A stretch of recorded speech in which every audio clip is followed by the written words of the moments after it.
साखरेणायुष्कृतं साखरे वंशविख्यातं ज्ञानदानपरायणं विनायकं गुरुवन्दे भवबन्धविमुक्तये। अद्वैत भावप्रतम हेतु बुद्धिर्षि ज्ञानस्य भगवान अवतीर्ण श्रृंगार गुरुराज गिरे तरी श्रीरंगनाथं गुरुराजवर्यं मोक्षुना दानैकदक्षं प्रभावती क्षेत्रनिवासिनन्तं नमामि वेदान्तविदाम्बुरिष्ठम्।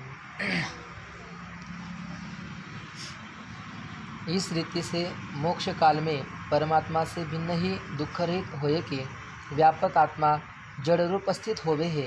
काहे ते ज्ञान गुणते आत्मा का प्रकाश होवे है। सो जीव का ज्ञान संपूर्ण इंद्रियजन्य ही है, नित्य है नहीं। ता इंद्रियजन्य ज्ञान का मोक्ष काल में नाश होवे है। याते प्रकाश रहित जड़ रूप होए के आत्मा मोक्ष काल में स्थित होवे है। नाही एकच मत आहे ना त्याच्या देशीचं काय म्हणतो तो मोक्ष काळामध्ये ते जड राहतं एवढंच आणि मनाचा त्या संबंध होत नाही कारण एकच दुःख दंशामध्ये मनाचा इकडे समावेश आहे ना म्हणून ते एकच दुःखाचा नाश झाल्यामुळे मनाचा नाश झाल्यामुळे आत्म्याचा त्याचा संबंध होत नाही म्हणून आत्मा जड आहे मोक्ष काळात। हां त्याच्यावर आता टिप्पणी आता जड़ आत्मा मत न्याय मत में आत्मा को व्यापक माने के जड़ माने है। सो श्रुति विरुद्ध है। काहे आत्म्याला त्यांनी जड मानून व्यापक मानलं हे म्हणणं नायकाच्या श्रुतीच्या विरोध आहे म्हणजे वेदाचा विरोध आहे। यह स्वप्न विषय यह पुरुष स्वयं ज्योति स्वप्रकाश होवे है तहा सूर्यादि ज्योतिन के अभावते स्पष्ट जाण्या होवे है। किती गोड आहे चिंतन वेदांत म्हणले की आम्हाला इतकं आनंद होतो कारण हे फुकट आहे याचं काही तथ्य नाही। वेदांत म्हणले किती त्यांनी सांगितलं स्वयंप्रकाशचे चिंतन सांगू का याच्यावर हे सांगतो मी। वेदांत सिद्धांताचा एक फार जीवनमुक्ती स्वयंप्रकाश ही जर तुम्हाला कळायचं स्वप्न कळली शिकवतात बघा। स्वप्नामध्ये एक तो ईश्वर सृष्टीमधले सगळे पदार्थ तुम्ही पाहता सूर्य चंद्र नदी नाले हे सगळं पाहता इथपर्यंत आलात। खूप थोडा विचार एक गुरुजी सांगतो विचाराचा विचार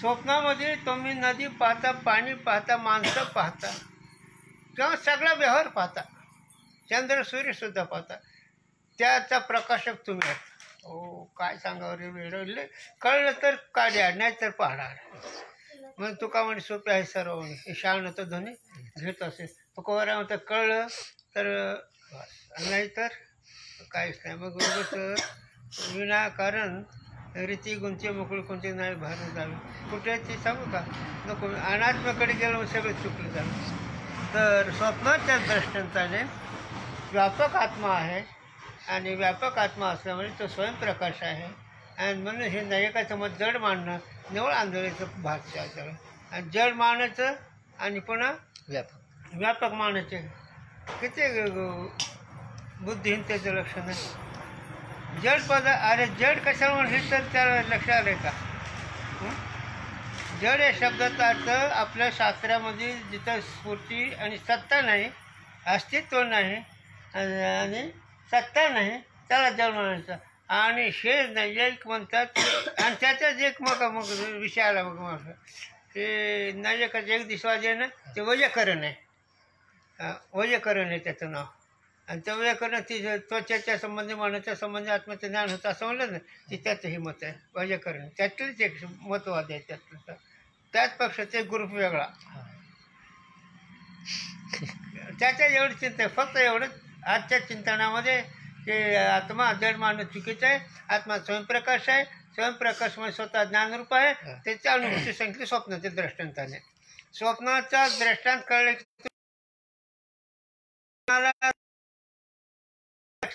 स्वप्न प्रत्याला म्हणून तुला विद्यामुळे तुमचे जीव दशा आयुष्यामध्ये आहे आणि संस्कार ख्यातीच्या दृष्टीनं माऊलीने सांगितलं काही प्रसंग निध्यासनाच्या प्रसंगामध्ये तिथं जागता असो हे निध्यासनाच्या प्रकरणामध्ये सांगितलं जातं पण ज्यावेळेस आणि ऋषींनी ख्याती सांगायची त्यावेळेस माऊली सांगते ज्ञानोबा आहे की संस्कार येऊन स्वप्न न लावते दांगीचे बंद स्वप्नामध्ये संस्कार नाही ही संस्काराची निध्यासनाची प्रकरण होती तर ती वय घातली, पण ती निध्यासनाचं करतात. पण ही तर अनिर्वचनीय ख्याती करण्याकरता जगाला काही कल्पना नसल्यामुळे, जगाला काही कारण नसलेलं असं जे प्रत्ययाला येतं त्याला संस्कार येऊन स्वप्न लावायचं सांगितलं. पण तिथं संस्कार नसताना त्याच्यावर किती चिंतन सांगितलं.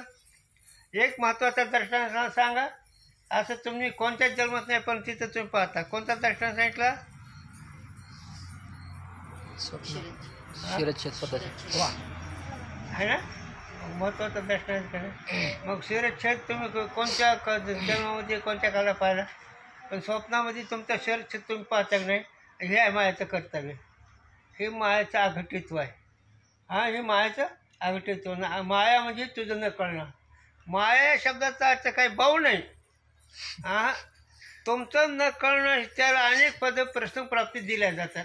असं म्हणून जास्त विस्तार केला तर त्याचं खंडन आहे की किती चुकीचं आहे. जड मानतोय पण नाही झालं. अरे आत्मा स्वयंप्रकाश आहे, तिन्ही अवस्थेमध्ये तिन्ही अवस्थेला जाणतो आणि ही तिन्ही अवस्था दृश्य आहेत त्याला. जो यह प्राणे विषय हृदय में अंतर्ज्योति प्रकाश रूप पुरुष है और सत्य ज्ञान अनंत रूप ब्रह्म परिपूर्ण वस्तु है इत्यादि अनेक श्रुति वाक्यन में व्यापक आत्मा की चेतन रूपता सुनिए है. आता हृदयामध्ये ज्ञान ज्योती अशी एक ओळ आहे. हिरवी सरावच्या हृदय दिवशी मी अमुक आहे अशी पूर्वी हरनिशी ते पुस्तकामी. पण आता हृदय कशाला म्हणायचं आहे, तर हृदय म्हणजे छाती नाही, हृदय म्हणजे आत्मा नाही. गुरूंची भाषा सांगतो स्थूल देहाच्या पलीकडे आणि आत्म्याच्या अलीकडे त्याला म्हणा अंतःकरण, आणि ते आहे हृदय. मग हृदय म्हणजे साठवेला हरी हृदय म्हणजे अंतःकरणामध्ये आमचं ज्ञान प्रगट झालं आहे असो तिकडे विषय जाईल. म्हणून अंतःकरणामध्ये ज्योत म्हणजे ज्ञान स्वरूप आहे. अंतःकरण सत्वगुणाचं आहे म्हणजे तिथं ज्ञान असं प्रत्येला येतं. म्हणून सगळ्याच्या हृदयामध्ये ज्ञान ज्योत आहे. ज्ञान जो म्हणजे ज्योतीची ज्योती ते मूर्ती उभी विटेवर. आता इथं आणखी गुरुने सांगितलं होतं बुद्धी चिदाभास ती ज्योत, आणि त्या ज्योतीचं अधिष्ठान कुठचं चैतन्य, आणि कुठचं चैतन्य ज्ञान स्वरूप असलेलं त्याच ज्ञानस्वरूप कुठचं चैतन्य बुद्धीमध्ये पडलेलं प्रतिम ते ज्योत म्हणजे ते जीव जसा जीवाभास आहे. आणि त्या ज्योतीचे ज्योती म्हणजे कुठं चैतन्य, आणि ते सच्चिदानंद असल्यामुळे ते विटेवर उभं आहे. आणि अशा रीतीने जो पाहिलं त्यांनी तेव्हा आपला कष्ट झाला. म्हणून इथं विषय सांगायचा की नायकाचं खंडन केलं. कोण जड नाही, आत्मा जड नाही. आत्मा स्वयंप्रकाश आहे असं श्रुतीवर सांगितलं. प्रत्येकाच्या हृदय ठिकाणी सामान्य ज्ञानाची प्रतीती येते. प्रत्येकाच्या ठिकाणी जेवढे काही चल आहे, काही आचार आहे, चलाच्या ठिकाणी क्रिया संबंधासह ज्ञानाची प्रती येते. आणि जिथं जड पदार्थ आहेत, वनस्पती आहे, दगड आहे, तिथं व्यापक चैतन्याची प्रतीती कशी आहे. व्यापक चैतन्य जे आहे, दगड धोंड लाकूड वर्ष, तिथं व्यापकाची परिस्थिती कशी ती. तिथं मी या रूपाने आणि तिथं आहे रूपाने येते. मी आणि आहे एकच आहे ना. पशु आहे, पक्षी आहे, दगड आहे, वृक्ष आहे, पण त्याच्यात नाही. म्हणजे सामान्य रूपाने व्यापक आहे. आणि अहम मी प्रतीती आहे, मीची मी या रूपाने प्रतीती. म्हणून इकडे मी घ्यावा अंत्यकरण तिकडे आहे रूपाने घ्यावा. मी आणि एकच आहे अशा रीतीने व्यापक असणारा तो परमात्मा तेच ब्रह्म ज्ञान स्वरूप आहे. म्हणून जड मानणं अगदी त्याचं आंधळीपणाचं बोलणं आहे. या में युक्ति है. सो आगे 356 से 359 पर्यंत के अंक विषय ग्रंथकार ने कही है. याते आत्मा स्वरूप से जड़ है, यह न्याय की उक्ति असंगत है. वाच मी जांभली दिली. या में युक्ति है, या मध्ये अटकळ आहे. सो आगे ते पुढे सांगू. 356 ते 359 पर्यंत के अंक विषय ग्रंथकार ने कही है. याते आत्मा स्वरूप से जड़ है, यह न्याय की उक्ति असंगत है. हां, त्या पुढच्या वेळेस सच्चिदानंद ज्यावेळेस वर्णन करायचं त्यावेळेस आम्ही पुढे सांगू. पण त्यांनी जे सांगितलं ना आत्मा जड आहे ही त्यांची युक्ती विरोध आहे, वेदाचा विरोध. म्हणून वेदबाह्य लंड बोले तो पाषाण. वेदबाह्य जे बोलणार आहे ते पाषाण आहेत, आणि ते लंड म्हणजे मूर्ख आहेत. कोण? हां, म्हणून बाबा शहाण्या पुढं फार वेगळं असतं. आणि एक आणखीन सांगतो, गुरुजींनी सांगा. आंधळे हजार आंधळीने डोळ सिद्ध करील का एका डोळ्यात डोळ सिद्ध करील? एका डोळ्यात. किती मूर्खांनी शहाणा सिद्ध केला जाईल? सिद्धांत फार वेगळा आहे. त्याचं दुसरं एक दृष्टांत गरज नाही. सगळ्या लोकांनी म्हणले हा साधू माणूस चांगला आहे, आणि फौजदारमध्ये कायद्यात गुन्हेगार झाला, कायद्याच्या दृष्टीने हा गुन्हेगार झाला आहे, म्हणून ह्याला शिक्षा केलीच पाहिजे. तुम्ही सगळे गाव म्हणतात हे चांगलं आहे, मग आता त्याचं कोणी फौजदारने ऐकेल कायदा सांगेल ते करा. तसं वेद किंवा एखादा महात्मा त्यांनी बोललेलं, त्यांनी निवडून दिलेलं, त्यांनी पदी दिली खरी. बाकीचे किती जरी दिली तर ते आंधळेचा वाद आहे. आंधळ्यांनी कधी डोळशीची निवड होत नसते. मग ते आंधळे कोण? कोण आंधळे? ज्यांनी चंद्राचा आणखीन त्या चंद्राला काळेपणा लावला त्या गौतम ऋषीने, ते आंधळे. हो. ज्यांनी शाप दिल्यावर बायको दगड झाली, ज्यांनी शाप दिल्यावर इंद्रियाला भग पडले, सगळे शरीर पुन्हा असलं त्या इंद्रियाचं, असं आहे. पण सिद्धांताला चुकला आहे. हां, हे फार मोठं डोक्याचं काम आहे. परमार्थ नाही लेकराच्या गोष्टी. याचे पाहिजे अनुताप. अनुताप कसा लागला पाहिजे? समीप लागला शिकाळ, त्रिविध तापीत तापला, संसार दुःखी दुखवला, तोच अधिकारी झाला परमार्थाचा. संसाराने दुःखी दुखवलं आहे, त्रिविध तापाचा पोळला गेला. माणसाच्या म्हणजे जीवाच्या ठिकाणी एक ताप कोणता राहतोच. कोणीही असला जीवदशा म्हटलं की त्याच्या पाठीमागे तिन्ही तापापैकी एक ताप असतोच. कधी आध्यात्मिक आहे, कधी आदिभौतिक आहे, कधी आध्यात्मिक आहे. शरीराच्या पिढा जे आध्यात्मिक नाही, मनाचा आध्यात्मिक नाही, एक झालं. आणि तुम्हाला यश येत नाही, देवाचा क्षोभ आहे. तुम्हाला देवाचा क्षोभ, तुम्हाला यश येत नाही, देवाचा क्षोभ. आणि तुम्ही उपासना करत नाही म्हणून यश येत नाही, देवाचा क्षोभ आहे.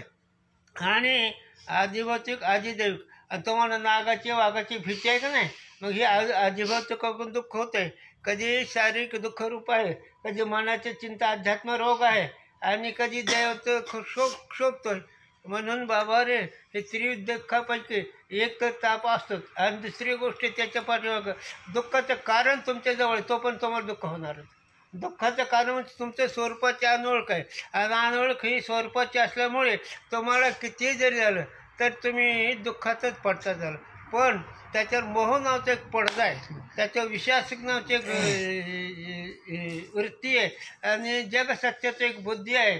या तिन्ही दोषांनी तुम्हाला दुःख असलं तरी दुःख वाटत नाही. सांगू का? कळेल का? त्याचं विपरीत असेल का?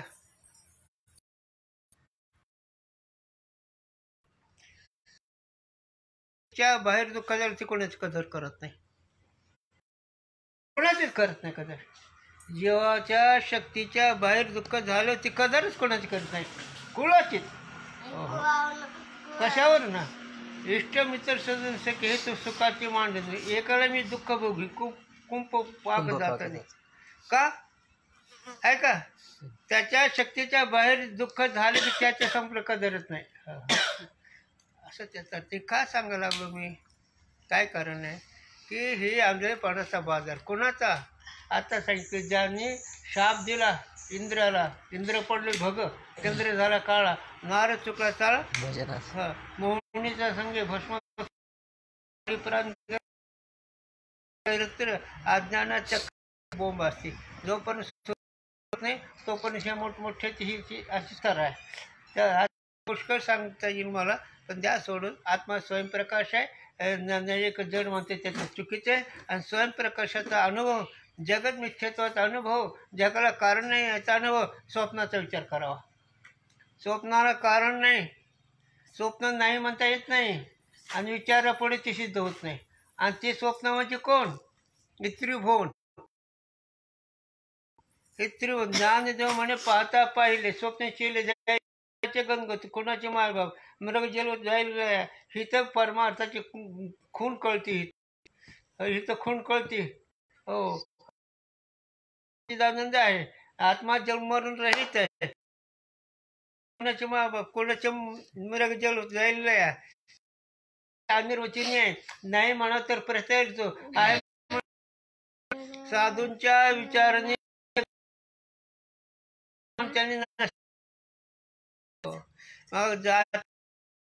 आई बाप आहेत का जीवाला? आत्मा जन्म त्यांचे विचार सिद्ध नाही बाप. हा कुठं कळतं हे. आणि अनुभवात राहायचं आणि व्यवहार चुकायचा. ही साधूंच्या घरची खून मोठी आहे. अनुभवात राहायचं आणि व्यवहार चुकायचा नाही. व्यवहार चुकला म्हणजे अनुभवी नाही, आणि अनुभव असल्यामुळे व्यवहाराचा परिणाम होत. त्याला मी आता दिसतो काहीतरी, कसा दिसतोय. पूर काय म्हणत होतं, हे काज आहे करे, काज म्हणजे मुसलमान फकीर. पण आज नाही म्हणलं दादा, ते म्हणजे आपलं हे कोष्टी आहे ना, रंगारी आहे ना, असं म्हणते. पण आहे का काही मनावर बीपी झाली का, पोरग वारलं का, बायको मेली का, हे नाही आपलं रुस्तम खा. काय आल्याचे गेले नाही, गेल्याचे काही नाही, चढत राहायचं झालं. उगं करायचं म्हणून करायचं म्हणतो, नाहीतर काय. आणि ही वृत्ती नरदेहामध्ये ती प्राप्त होती. त्याला जन्म सिद्ध नाहीच झालं, ते आपल्या महिमेत असतो. हो, बाकीचे माझ जाऊचे. मग मी म्हणलं तेच का खूप मी त्याला, कारण ते त्या कसाच उतरलाय. बाकीच्या वाटचाल करते ते चुकीच्या यायच्याच नाही, पण त्या कसाला नाही आणखी. हां, त्या कसाला असलं सांगायचा विषय हे अनुभव मी तुम्हाला फक्त एवढं ते कळत नाही. आपला अधिकार नसतो म्हणून, आपला अधिकार नसतो म्हणून महात्मा सूर्य नाही. तसं महात्मा तो का म्हणे अंगी आपण जर वस्तूकडे नाही तर निश्चित होत नसते. शब्द आपण निश्चित होत नाही, कारण हे तिकडे बसतात. म्हणून सांगायचं आत्मा स्वप्नाच्या दर्शन सिद्ध केला, व्यापक सिद्ध केला, आणि नाही एखादं मत जड आहे ते सांगून टाकलं, ती बरोबर नाही. न्यायमत में पूर्वोक्त प्रकार से सुख दुख अवबंध मोक्ष आत्मा को हुए है, याते आत्मा नाम और संपूर्ण व्यापक है.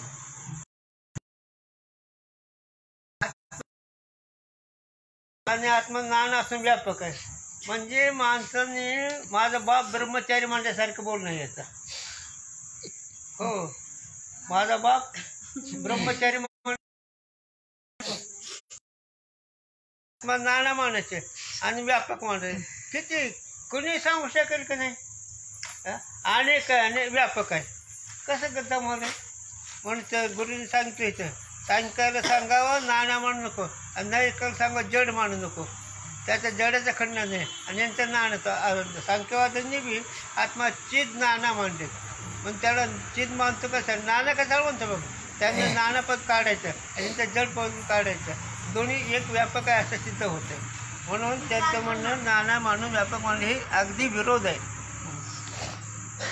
त्यांचं व्यापकाचं लक्षण भिन्न आहे, पण आपलं व्यापक वेगळं आणि त्यांचं व्यापक वेगळं. बरं, काय त्याचं व्यापक. सर्व अल्प पदार्थन से जो संयोग सोयी न्यायमत में व्यापक का लक्षण आहे. हा, संबंधाला व्यापक म्हणत एवढंच. सर्व अल्प म्हणजे परिच्छिन्न जे पदार्थ आहेत, मूर्त द्रव्य त्यांचा संबंध ज्यांचा होतो त्याला म्हणायचं व्यापक. हा, मूर्त नाही नीट वाद. आणखी तिचं वाक्य बघ, अल्प पदार्थन से जो व्यापक का लक्षण आहे. कोण संयोगाला व्यापक म्हणते. द्रव्य तर झाले, द्रव्य म्हणजे सूक्ष्म द्रव्य झालेत. ते कसं पाठीमाग त्यांचा आरंभवाद आहे ना, अणु रेणू परमाणू यांचा संयोग होतो. होता होता मग वाढतंय, हे सगळं वाटतं. म्हणून अल्प पदार्थाचा त्याच्या मते व्यापक कशाला मूर्त द्रव्याशी ज्यांचा संयोग होतो, ज्यांचा व्यापक म्हणायचं. पदार्थ संयोग व्यापक मानला का, नाही. त्या पदार्थाचे संयोग संबंधाने तो पदार्थ व्यापक आहे. म्हणजे कसं होतं, संयोगाचे पदार्थ वाढत वाढत जातात ना. आता हे का ते किती आहेत, 5 आहेत. आता किती झाले, व्यापक झाले. आता किती संयोग आहे, हे नाही हे व्यापक झाले. पण संयोगाचं झालं पदार्थ, संयोग झाले ते पदार्थ व्यापक होतात. और सजातीय विजातीय स्वगत भेद का अभाव व्यापक का लक्षण नाही. हा, काय ते त्रिविध भेद आहे त्याचा अभाव ही व्यापकाचं लक्षण नाही. त्यांच्या मतात नाही. आपण त्याच्या म्हटलं ना आप- पण त्यांच्याकडे नाही. ते आहे. सजातीय विजातीय स्वगत भेद कशाला म्हणायचं? स्वगत भेद म्हणजे सावयव पदार्थामध्ये स्वगत भेद असतो. ते कुठं आले? देहाच्या देहाच्या ठिकाणी. ठिकाणी वृक्ष डोळा म्हणजे कान नाही, कान म्हणजे नाक नाही, नाक म्हणजे हात नाही, ह्याला स्वगत भेद म्हणायचं. पण सजातीय भेद, दोन भिन्न जातीय पदार्थांच्या स्वरूपातले भेद सजातीय भेद म्हणतात. हे विजातीय भेद म्हणायचं नाही, सजातीय. सजातीय भेद म्हणायचं. आणि हे विजातीय विजातीय भेद. आणि पुढं का तिसरा विजातीय तीच ना, स्वगत सजातीय विजातीय. स्वगत झालं शरीर, विजातीय हे झालं. आणि आणखी सजातीय दोन एकच जातीय पण दोन भिन्न भिन्न पदार्थ. मनुष्यत्व जात तुमचा आणि माझा जो भेद आहे शरीराचा, हो. त्याला म्हणायचं सजातीय भेद. सजातीय भेद, माझ्या लक्षात नाही. सजातीय भेद, विजातीय भेद आणि स्वगत भेद. आणि या तिन्ही भेदावून आत्मा वेगळा आहे आपल्या मते. हो. आणि त्यांच्या मते तसं नाही. त्यांच्या मते काय संबंध आहे. वा. मग मूळ संबंध स्थूल म्हणजे विषय. अगोदर काय निरावय पदार्थ आहेत, सूक्ष्म पदार्थ आहेत. आणि सूक्ष्म पदार्थ संबंध झाल्यानंतर ते पदार्थ व्यापक होत. संबंध आहे, संबंध आहे. खरं आहे की रे त्याचं बी? खरं आहे ना त्याचं? सांगू थोडं गंमत विनोद म्हणून सांगतो. अगोदर सिद्धांत लक्ष घे, पण विनोद म्हणून सांगतो. विनोद आहे बरं का, पण अक्कल अगोदर चरण सांगतो. कोण घडे संबंध, ही चरण आहे शुद्ध बुद्ध शाहीसाठी. तुमच्या वेदांत पण जीव तुम्हाला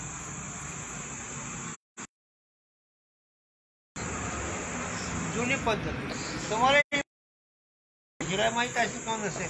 माणसाला त्या देवीचा उतारा करीत होते लोक. मग ते येणुबाचा ढाळा घ्यायचा, ते गोमतर घ्यायचं, मग ते सगळं ते एक मावशी ते पुन्हा आपण हे कुठं कोणाचं सांगतो. मुसलमानाच्या मुलीला हे झाले उतार करायचा, त्यात निघाली ब्राह्मण हे असे स्वासीन. त्याचं नाव आहे बाजऱ्याने संबंध. कोणाचा कोणा संबंध नसणं, पण हे कोणाशी संबंध नाही. कोणाही कोणाशी न घडे संबंध. बाजारने संबंध, बाजार का मी सांगू काही समजला नाही नाही, मग तसं नाही. मी सांगतो साहेब. बाजार आमच्या गुरुजीने सांग, एक मोठे पूर्वी कोर्टात जात होते लोक श्रीमंत. आणि मग ती सावकार सर्जी भजी यायचे तारखेला. मग एक सावकार मोठे आले आणि ते मग ते सगळं व्यवस्थित कोर्टाचं काम झालं. काय करायचं म्हणजे मग घड्याळ सगळे तिथं मोठा वाड आहे, तिथे घेऊन चल. मोठा वाडा आहे वाड्यामध्ये. मोठ्या वाड्यामध्ये गेले की बसले, जाऊन तुला बांध बैल वैरण घर मालून काय वाईट का कसं जवळचा बोलू लागलाय असं म्हणले. बाजारी संबंधित घ्यायला लागतात. आणि ते बसले पाणी आणा, मला भूक लागली. घर मालून काय वेगळे खा मग तिला म्हणतो काय जवळच आहे का? ते म्हणतात मला तरी काय होतं आले झालं. सगळे स्वागत ते केलं. म्हणलं मला जेवायची भूक लागली, झोपलो, मला झोपायचं. मग तुमचं माझं काय नाते? मी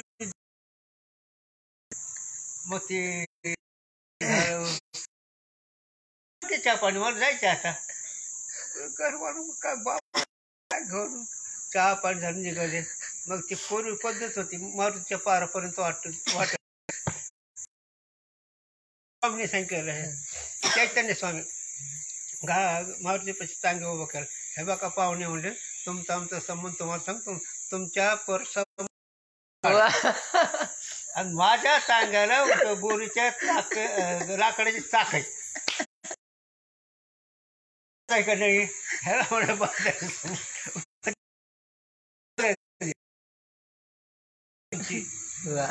सिद्धांत दृष्टीच आहे.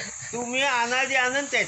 तुम्ही उत्पत्ती नाश रहित आहे. असं तुमचं स्वरूप आहे. तुका परब्रह्म आणि हे स्वयं परब्रह्म असल्यामुळे काही संबंध नाही. पण ही बात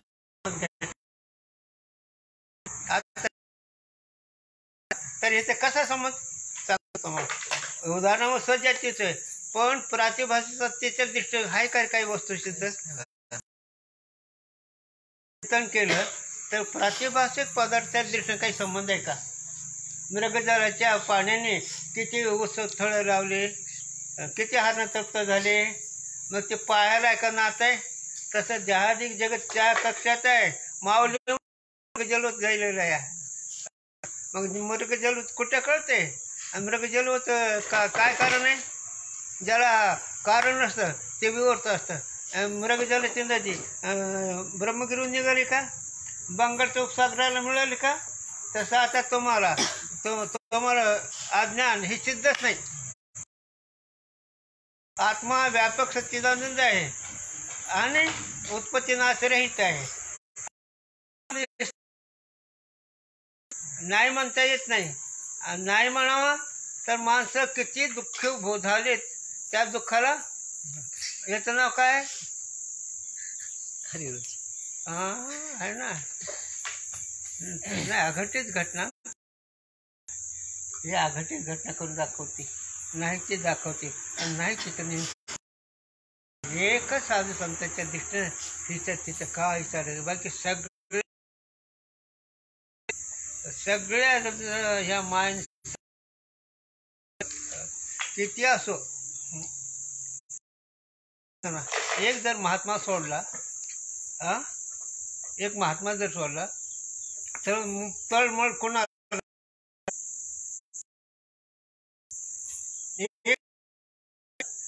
जो ब्रह्मानुभवी झाला महात्मा गुरुजी सारखा, जर महात्माला तळमळ नाही सांग, पंडित आहे,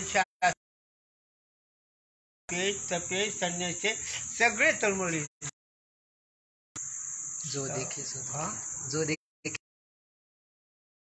चित्ताच्या तळमळे चंदनाने अंगपोळे. अरे चित्ताची जोपर्यंत तळमळ आहे तोपर्यंत अनुकूल पदार्थ ते दुःख असते. चित्ताच्या तळमळे चंदनाने अंगपोळे. कसं? प्रेमी माणूस आले की हे दुःख रडते. ते आहे प्रेमी, तो आहे सज्जन, ते आहे चंदन, आणि हे रडायचं काय कारण? काय कारण? रडतात का नाही? साधू आलो आनंद हो का रडावा? ह्याचं कोणीतरी वाटोळ झालेलं असावा, हे रडतात. ती आहे चंदन, हे रडतात, त्याचं नाव आहे अज्ञान. मग चित्ताच्या तळमळी आणि चंदनाने चंदन हे साधू आहेत. मग ते पाहून त्यांच्या पावर डोकं ठेवून ऐका नाही, हे रडतात. झालं, जाऊ दे वेळ. हे त्यांचं व्यापक ज्ञानाचं मानणं बरोबर नाही. तुमच्या दृष्टीने स्वयंप्रकाश आत्मा व्यापक आहे आणि त्याचा अनुभव करण्याकरता स्वप्नाच्या दृष्टांताने तुम्ही ज्ञानस्वरूप आहात. हे तुम्हाला तिन्ही अवस्था तुम्ही ओळखता, त्या रूपाने ज्ञानस्वरूप आहात. आणि स्वप्नामध्ये चंद्र सूर्याधिक आयुध्याचं कार्य, स्वप्नामध्ये चंद्र सूर्याधिक आयुध्याचं कार्य किंवा पंचमहाभूतात्मक ईश्वर सृष्टी आयुध्याचं कार्य, आणि त्या आयुध्याच्या कार्याला तुम्ही ओळखतात. म्हणून तुम्ही स्वयंप्रकाश रूप आहे. आणि त्या पदार्थाचं जाग झाल्यानंतर त्याचा अभाव निश्चय होतो. काय निश्चय होतो? अभाव निश्चय. कुठे नव्हे, अवघा मग झाले असं म्हटल्यानंतर अविद्या तत्कार्य कुठं राहिलं? काहीच नाही राहिलं. सर्व बरोबर सांगायला आलो का? काही चुकलं? चुकून बसू नको, माझी चूक काढ. परमार्थाचं नुकसान भरून निघत नाही. किती गंमत आहे, सगळ्या लोकांचं किती चुकायचपणा सांग नको, येऊ नको आपल्याला. पक्का लक्षण जातीय स्वगत भेद का लक्षण नहीं काहे ते न्याय मत में यद्यपि आत्मा निरवयव है, याते स्वगत भेद का तो ताके विषय अभाव है भी, ये अविजातीय के भेद का अभाव नहीं. का नाना मांडत ना, निरवयव म्हणून स्वगत भेद नाही, पण नाना मांडल्या म्हणून सजाती आले विजाती, सजाती आले विजाती. आता नाना कसं काय आत्मा मांडले आहे का नाही? आत्मा एक आहे ना. पण गंमत किती गमतीचा खेळ आहे ह्याचा. निरावयवी वस्तू आहे आणि ती नाना मानायची. म्हणून हे त्याच्यानं सांगू तुका बरं, विकार तिथे विका, माती म्हणून बुक्का, तिथं नाही विकायचं. ह्याचा अर्थ काय? दुसऱ्याला समजू घाला, हिथं नाही समजून व्हायचं आमच्या पुढं. म्हणून विकार तिथे विका आणि माती म्हणून मग आता ही नैयायिकाचा सिद्धांत पटवून देणं म्हणजे हे आहे माती, पण ते सांगायला ही देव आहे म्हणून ते त्याला सांगा आमच्या पुढं नाही तर चालेल, जा तिकडे कुठं विक. आणि हे कुठं विकणार आहे, ते कुठं लोक आले व्यवहार तज्ज्ञानं ह्याचा उपयोग. हे वकील, कोर्ट, न्यायाधीश ही ह्याच्या करता असतात. कारण जीवाचे फेरबदल करण्याकरता चूक बिनचूक असलं तर चूक कसं करावं ते ह्याने कळता येते. एखाद्या वादामध्ये याचं वस्तू सत्य जरी असली तरी नाही असं तर त्याला खोटं करून ठेवते आणि खऱ्याचं खोटं खोटं खरं करतं ही इथं बोंब आहे. म्हणून तिथं काय म्हणतात, व्यास म्हणतात विक तिकडे माती म्हणून बुक्का. इथं आमच्या बुक्का तिकडे नाही, आम्हाला खऱ्या बुक्का माहीत आहे कोल्याची काही हां. म्हणून बाबा ज्ञानोबरा तुकोबारा ते खूप निष्ठेने तरी करा. आपली बुद्धी नाही त्यांच्या इतकी, त्यांचं काव्य त्यांचं वाङ्मय करण्याची बुद्धी जर नाही पण निदान निष्ठा ठेवा. ज्ञानोबरा तुकोबारा हे आपले हित ते खरेच मायबाप आहेत, यांच्याशिवाय आपलं हित कोणीच करू शकत नाही. अशा इमानदारीचा विश्वास ठेवा, तुमचं कामच भागल. तुमच्याकडे जर एम आला तर तुम्ही म्हणाल तुम्ही ऐकलं, आजच चिंतन सोडून देतो. शक्य आहे का? अरे तुकाराम तुकाराम तुकाराम म्हणले तर नाम घेता कापे येम. तुकाराम जर म्हटलं वाटती झालं, त्याचे कळी काळाचा रेग नाही झालं, अरे नाही उच्चार नामाचा त्याचे हो जाऊ दे. आत्मस्वरूपाने स्वरूप चिंतन आपण करू, पण हे जर नाही जपलं माऊलीवर 16ने विश्वास ठेवा, तुकोबारावर 16ने, नाथावर 16ने विश्वास ठेवा, आंधळेपणाने ठेवा. विचाराने ठेवाल तर चांगली गोष्ट, पण निदान ते खरे आहेत. आम्हाला झपत नाही म्हणा, पण त्यांचं खरं एवढं तरी म्हणा. कळत नाही पण निदान ते खरे आहेत. ज्ञान होया ती म्हणा पंडित वाचे कशा दगडा, ती मूर्ख त्या दगड, ते मूर्ख त्या दगड. मग ठेवाच ज्ञान पण माणसं कुठं रुसं ठेवतं मन. चला म्हणून त्यांच्याच विजाचे सजाचे भेद मानत आहे, परंतु हे सगळं त्यांचं आंधळेपणाचं बोलणं आहे. किंतु सजात ताकाभेद आहे का? याते स्वगत भेद अल्प पदार्थांशी संयोग ही लक्षण हे याके विषय. आता त्याचं सूक्ष्म पदार्थ, त्या सूक्ष्म पदार्थाचा संबंध आणि तो सूक्ष्म पदार्थ मोठा होतो. पदार्थाचा संबंध झाल्यावर ते पदार्थ वाढत झाला असं त्यांचं मत आहे. व्यापक पण व्यापकता हे आंधळेपणाचं बोलणं आहे. आपल्या व्यापक ज्ञानराज तुकोबारानाथ महाराजांचं व्यापकतेचं लक्षण वेगळं आहे. ते कसं व्यापक आहे तुम्हाला नेहमी माहीत आहे ना. मी नाही असं कुणाला वाटतंय, मग मी सावयव का निरावयव? बरं मी हे नाशवंत आहे का? मी त्या ठिकाणी मी दुसरे आहे का? मग स्वग सच्चिदानंद भेद रहित तुझं स्वरूप आहे. स्वगत सजाती विजाती भेदरहितत्व व्यापकत्व. हो हे तुमचं व्यापक आहे, तिथं कोणता भेद नाही. देश काळ वस्तू भेद मावळा बस. अरे ही खूप अरे नजर आली मजा नाही तर माणसं ते व्यापकाचं तर खंडन करतात. आपलं लक्षण सांगतो व्यापक इसी लक्षण के अनुसार देश काल वस्तुकृत अंतते रहित भी व्यापक का लक्षण कही. त्यांचे देश काळ जाणीव पदार्थ बने त्या पदार्थात व्यापक स्वरूप राहतात. आपलं व्यापक स्वरूप कसं आणि त्यांचे व्यापकाचं न्यूनता कशी, त्यांची चूक कशी. विजय भाव व्यापक का लक्षण माने आहे. आता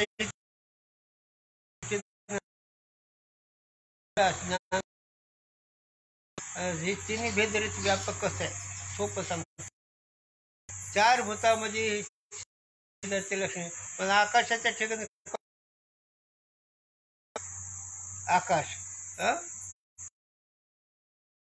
जाण्यात दिल्यातलं वेगळे, पुण्यातलं वेगळे असं आहे का? नाही, आकाश एकच आहे. मी तर सध्याचे नाही, मी तुला पडत तर पडू नाही तो. बळ ताप घेऊ नको. हां आहे ना. आकाशात जसा भेद नाही. अरे आकाश काय नाही, आकाश कुठं नाही. हां समुद्राच्या अलीकडचं आकाश पांढरं आणि तिकडचं काळ आहे का. आकाश जसा एक आहे, आकाशात कोणता भेद नाही, तसा त्या आकाशापेक्षा व्यापक तुझा आहे. अणुरेणू थोकडं तुका आकाश आहे एवढा. तुझं आत्मस्वरूप जर पाहिलं तर ह्या त्रिभुवन तुझ्या अंगावर तिळा एवढं आहे. जरा उदाहरण सांग दुसरं जरा उपासनेतलं. शेषशाही भगवान, शेषशाही भगवंताच्या फणावर हे त्रिभुवन महुरी एवढं आहे. शेषशाही भगवान आहेत, त्यांच्या डोक्यावर ही त्रिभुवन महुरी एवढं. तू तुझं घर कुठे आहे. अरे शास्त्र नव्ह हे वेगळं आहे. ज्ञानोबोध एक सांगतो तुम्हाला गडव माझ्या गुरुची भाषा. तुम्ही विपरीत अर्थ करू नका. प्रपंच अकलेचा परमार्थ तिथं सात्य सोमन आणि शुद्ध मते त्याचा हा विषय. त्या आम्ही त्याची उपयोग का करतो. तुमच्या बुद्धीनं परमार्थ तुम्हाला मिळत नाही म्हणून सांगते हे. नाही तर तुम्ही काय आमचे शत्रू आहेत काय. कावी तुमचे शत्रू आहेत. म्हणून गंगाधर टिळकाला आमचे दादा म्हणले तुला अक्कल नाही म्हणले झालं. लोकमान्य टिळकाला आमचे दादा तुला अक्कल नाही. ज्या अकले प्रपंच त्या अक्कल हे नाही पुरं पडत. चल म्हणून तुला दाखवतं काय मजा ती. पंढरीला आल्यानंतर फडपाया म्हणले देवाच्या. त्याने सांगितलं होतं पण ते हुशार असते ते सुद्धा. ते काय आपल्यासारखं भाविक असतात. म्हणजे हे बघा मी येईन आता ते दोघं मित्र होते ना. हे म्हणजे मी तुझ्या बरोबर पण माझे प्रश्न उत्तर द्यावं लागतं. हो काय ते तुझं काय तुझे प्रश्न आहे मी सांगतो का. आले दोघं जण. आल्यानंतर पड म्हणजे पाय इथं पांडुरंगाचा पाय पडलं. पुन्हा ये म्हणजे इकडे आले. गरुड खांबाला भेट म्हणले. गरुड खांबाला भेटले. दोघं सारखेच ना, प्रेमाने अधिकारी येतात. पण परमार्थाची बुद्धी आणि प्रपंची बुद्धी फरक दाखवायचा आहे ना. आणि कर साष्टांग दंडवत म्हणजे केलं. दादाने केलं हे सगळं केलं. म्हणजे बाहेर आले. म्हणजे का रे मला पाय का पडायला लावलं. म्हणजे तुला सांगू का दादा म्हणजे तुला सांगू का. आयसा तो समर्थ ब्रह्मांडाचा धनी तुझ्या हातात काय रे म्हणून पाय पडतो. भगवान माझा त्रिभुवनाचा मालक आहे. तो एवढीच्या समाजामध्ये तुझा जीव गेला तरी तुला अक्कल काही झाले का नाही.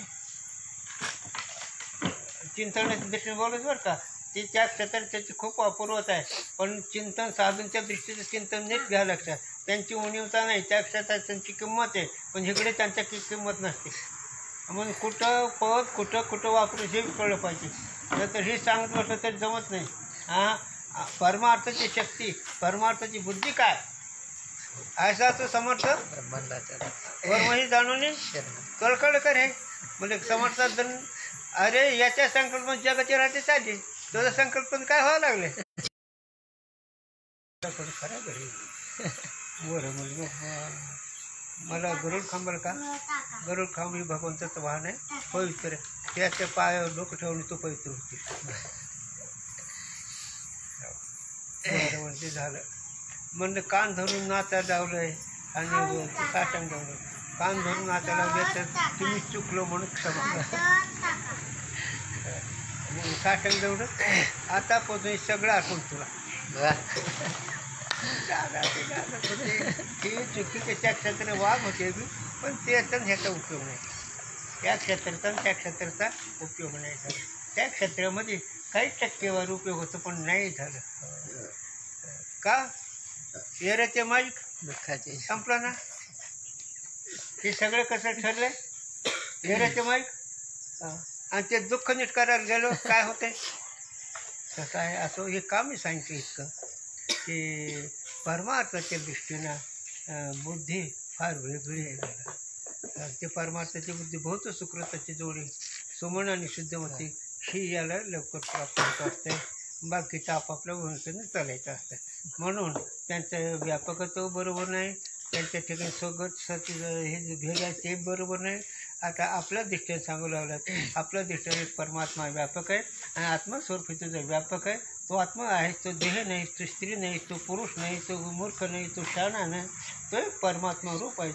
देवचे बरे तुका म्हणे खरे तुम्ही. अरे बाबा हो तुकोबाराव तुम्ही देव आहेत रे, पण तुमची ओळख तुम्ही करून घ्या, तुमचे विचारण तुमचं स्वरूप सिद्ध करून घ्या, म्हणजे तुम्हाला खरं सुख मिळेल, खरं ज्ञान मिळेल. म्हणून तुमचा विचार आहे, तुम्ही विचार करा. तुम्हाला जन्म नाही, तुम्हाला मरण नाही, तुम्ही सुख स्वरूप आहे, तुम्ही अमर आहात आणि तुम्हाला इंद्रियाचा संबंध नाही, तुम्हाला वृत्तीचा संबंध नाही, तुम्ही अंतःकरणाचा संबंध नाही, तुम्ही एक व्यापक आहे.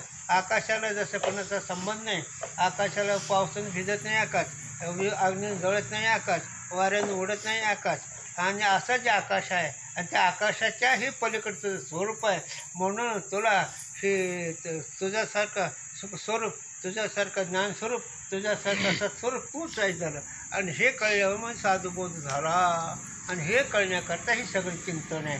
म्हणून दुसरं काय नाही इथं, दुसरं काय नाही इथं. एक साधूंच्या घरामध्ये बिनचूकपणा काय होतं तोही कळून घ्यायचं.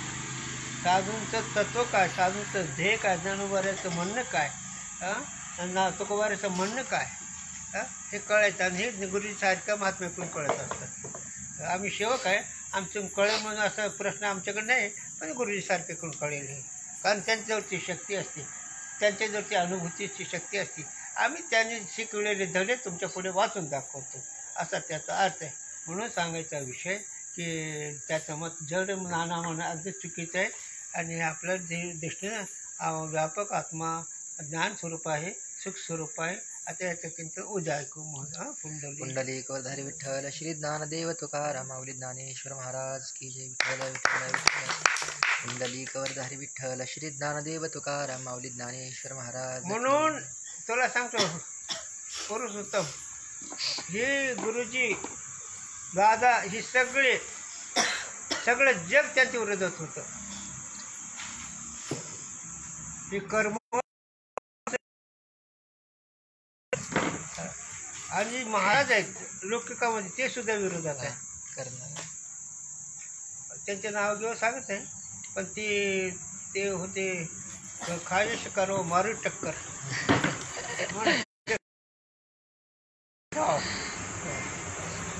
कोणाचे मारले, यमाचे टक्कर मारले. काळ ब्रह्मनिष्ठेची लक्ष, तत्वनिष्ठा त्याच्याकडे चिंतन. मग ही न्यायिकाचं ते का, त्यांची इतकी सूक्ष्मता असल्या तरी सिद्धांताला वेगळे पडले ना. चुकीचं नाही ते, काही टक्केवारी उपयोगाचं असतं, पण चूक नाही.